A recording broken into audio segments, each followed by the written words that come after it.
So when it comes to the training, I normally say this to a lot of people, is that you gotta have a very unhealthy but healthy relationship with pain. And when you start understanding, physiology and biology, you gotta understand that you gotta stress the muscle, right? In order for it to grow. And as cliche as it sounds, nothing grows in comfort.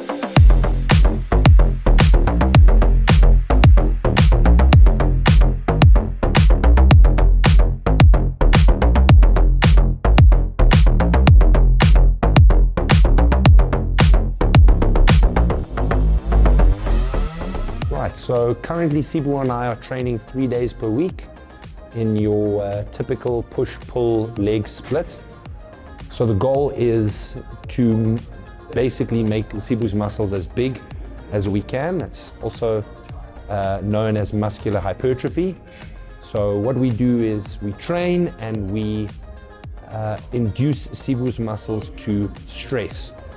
And over time, the only way that his muscles can cope with that stress or adapt with that stress is to grow bigger and stronger.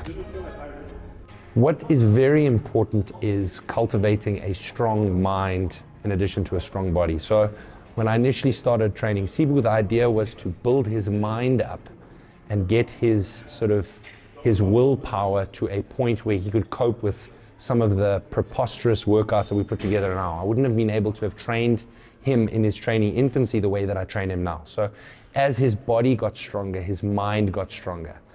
So we are consistently trying to get Sibu bigger and better and rounder and fuller and more proportioned and more symmetrical and harder and denser and more striated and more vascular. And that takes time, no matter how genetically gifted the athlete is or Sibu is, or how hard you work or how fastidious or disciplined one is with their diet. The only thing that really matters in this game is time and how long someone can basically not give up and not relent and just keep working towards that respective goal.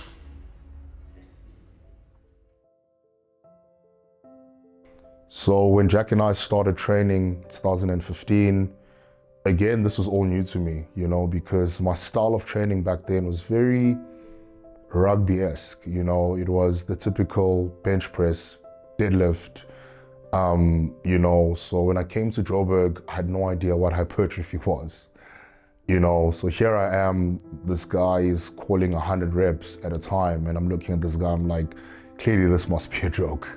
There's no way 100 reps is a thing, and here we are, we're doing 100 rep warm-ups, we have workouts that almost hit, shy of 1,000 reps, and that's the whole workout, and having a dynamic duo of Jack and Josh, where I do strength and conditioning in the morning with Josh, and then hypertrophy work in the afternoon with Jack.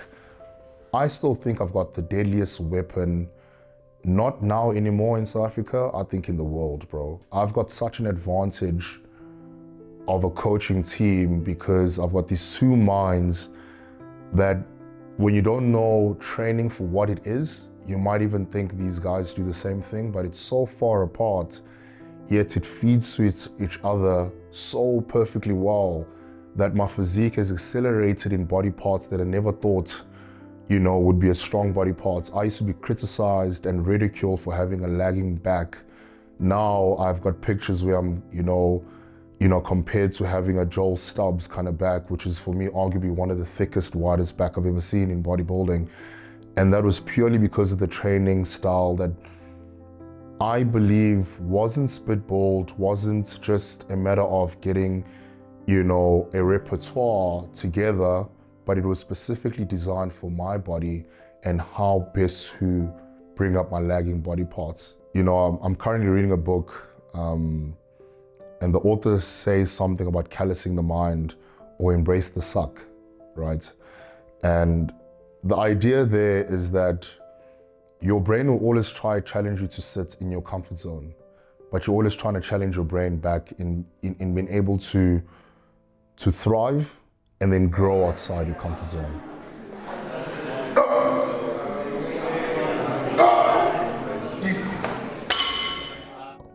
2017, I met Sean Roden at a dinner. In his humbleness, Sean Roden actually thought I was already a pro. He then invited me to come and do his show in Philippines, which was called the Sean Roden Classic.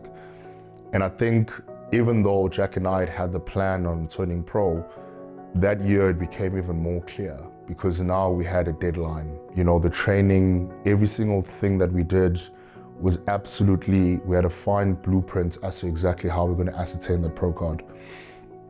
And it wasn't easy. It really, really wasn't easy. I remember Jack and I had done a show just before that, which was an invitational show I did in China. And till today, we actually call that prep Fatso, because between that show and me getting my pro card, I had to lose about 11 kilos just for me to drop about 1.5% body fat, you know, in order for me to be nice and crisp and ready to do Philippines. And that happened between over a period of time of 5 weeks, right? But again, as I said, because when I got back from China, the plan was clear. The vision was clear. There was absolutely nothing that was going to block us from attaining that pro card. You know, when you get to the show, first things first, you got to win your division. So I was in the super heavyweight because I obviously competed over 100 kilos on stage. And then from there, the top 7 guys in each division, they get together. And now we're trying to find out who's, you know, the king of the jungle, basically. And I was able to come out first there, you know. And the beautiful thing actually about that show is that the head judge of that show was also the head judge that judged my first pro show in 2019, which was Sandy. So when she awarded me my pro card, she even did an interview with me on stage to ascertain where I'm from, how old I am, and my relation to Sean Roden, who became my mentor up until he passed away. And for us, it validated that we were one step closer to getting to the Olympia. That's all it was. And it was also, again, because of the mentality that we have, was looking at, again, how much work we have, you know, in order to put in now to get to the Olympia stage. It's basically getting your invitation to play in the big leagues with the big boys. And it was our key, you know, to open up in many doors, being able to enter rooms and being able to assert ourselves as the guys that are coming for everything.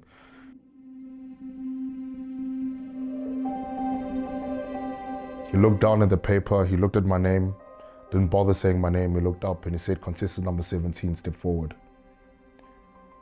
And up until you get to a point where the judge can look at the stage, say your name and surname, you haven't earned your own name. So that becomes a very beautiful experience because you want to work so hard that they got to know your name and surname, right?